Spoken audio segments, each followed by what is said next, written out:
Hello, my name is Anthony Pappas. This is a presentation for Barry Taylor's Psycho-Theology class course for GCAS that was in May in Paris, 2025. And I'd like to start with some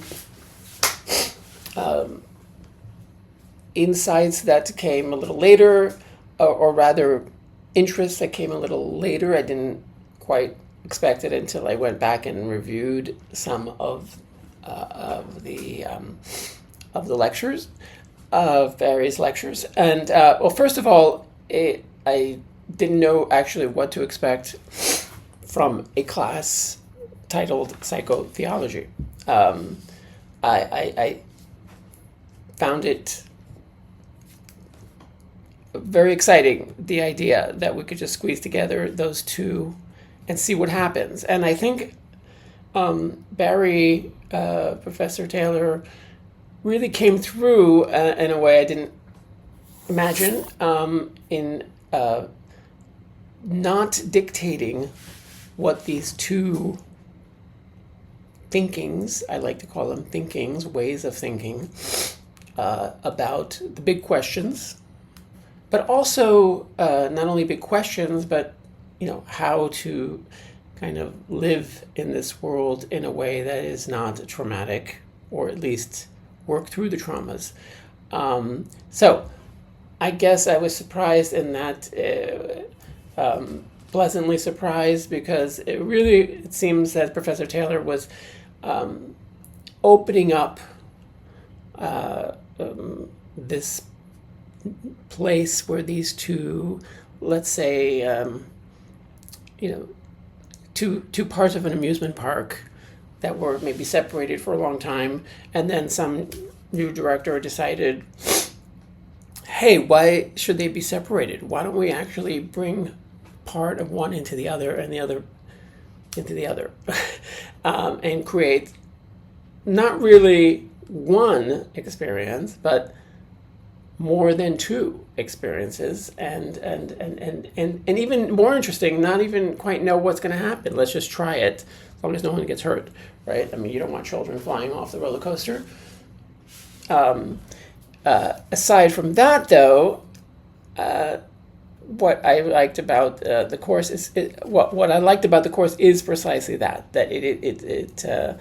Professor Taylor opened up a space where not only questions about psychoanalysis and theology could happen, but actually other questions could come into the, let's again call it the amusement park of psychotheology, and play a part, actually have a hearing, be heard, say like, hey, I have an idea here.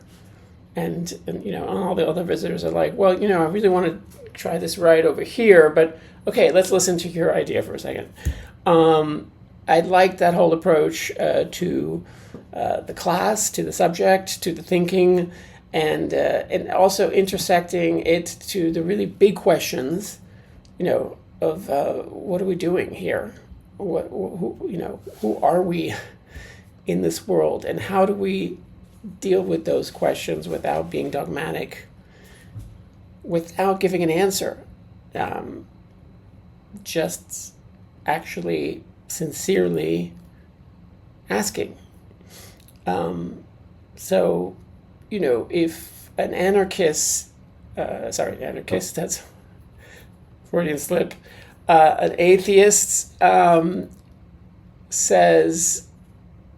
the question, well, is there a God? Who is the God?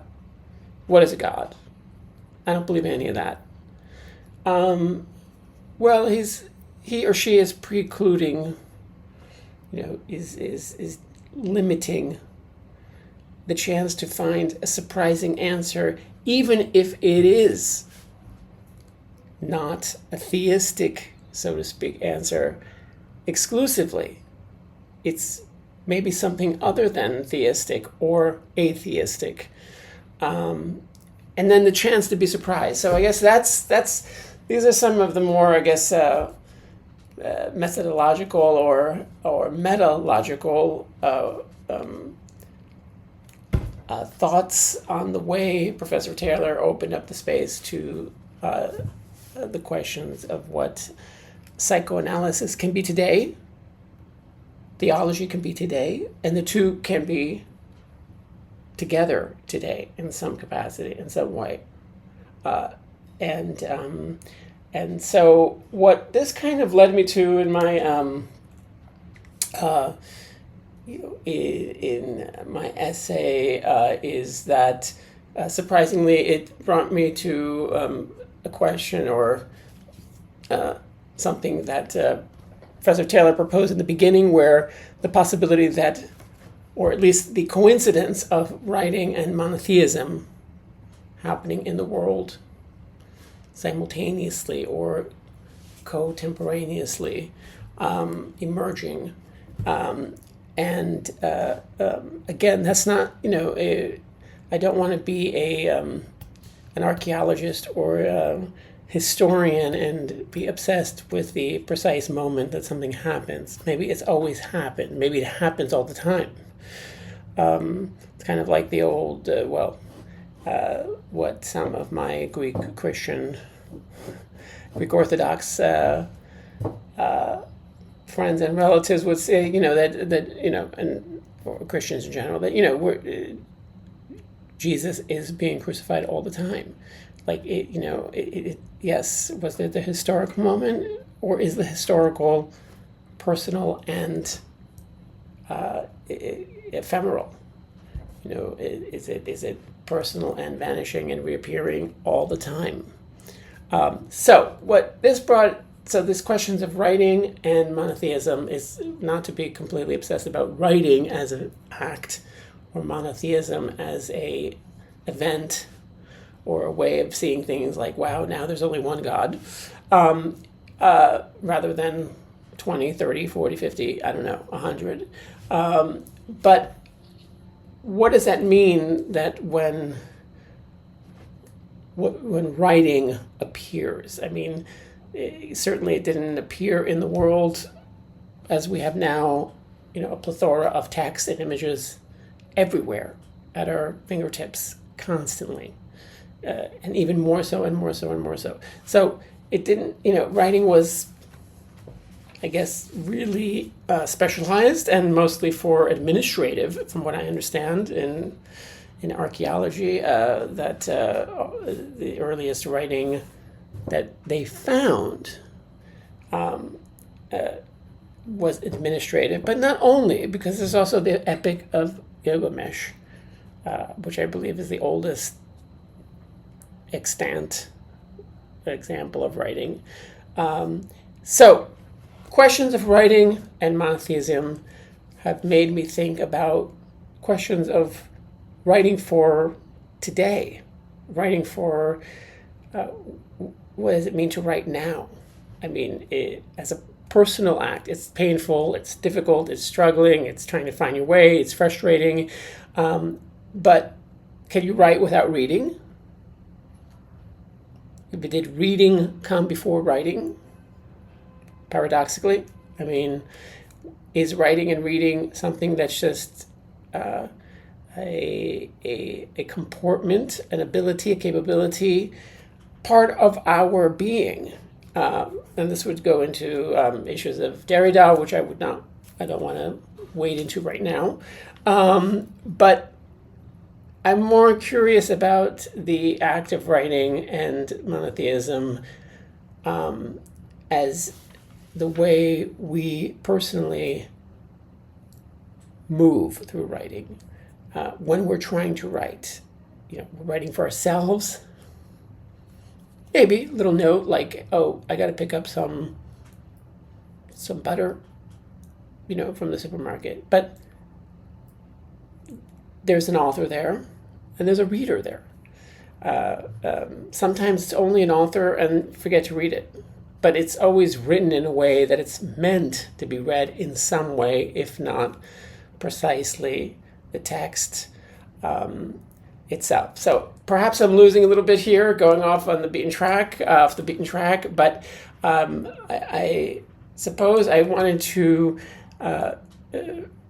share that these questions of psychoanalysis, which is a reading of the self, right? We're reading the self, and the psychoanalyst is reading the self, trying to get the analysand to read themselves, their own authoring, or is it the authoring of an anonymous structuralist phantom just producing the self?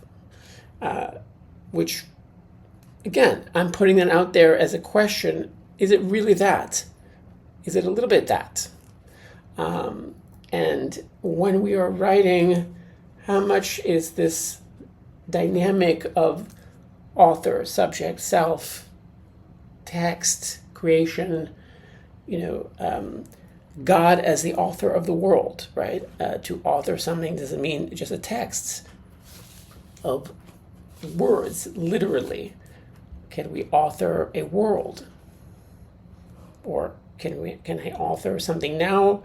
It's this entire obsession, it seems, a new entire field of activity called prompt engineering, where people are trying to learn how to write the prompts for a machine so that it gives the response, the best response that you want. You're engineering the answer according to your question. So aren't we doing that when we're writing? Are we really asking questions when we're writing? Anyway, all these thoughts are out there. I really enjoyed the course a lot. I don't think it really ends there, because these are entirely big, interesting, exciting, fun, dynamic thoughts all through the sessions, and I'm just barely touched on them. The whole question of subjectivity of the author of ourselves. It seems we're at a crisis. We are at a crisis. I don't even think it seems. We are. And I'm really wondering where that crisis will go and how we will direct it, how we will direct ourselves out of it, or into what are we going to direct it. Giving up more authority to machines, to the big superego, or less, or something else, that we will write and read a different self. So, thanks for listening. Totally enjoyed the Psycho-Theology sessions. There is so much there to share and discuss, and I hope to continue with that. Thanks for listening.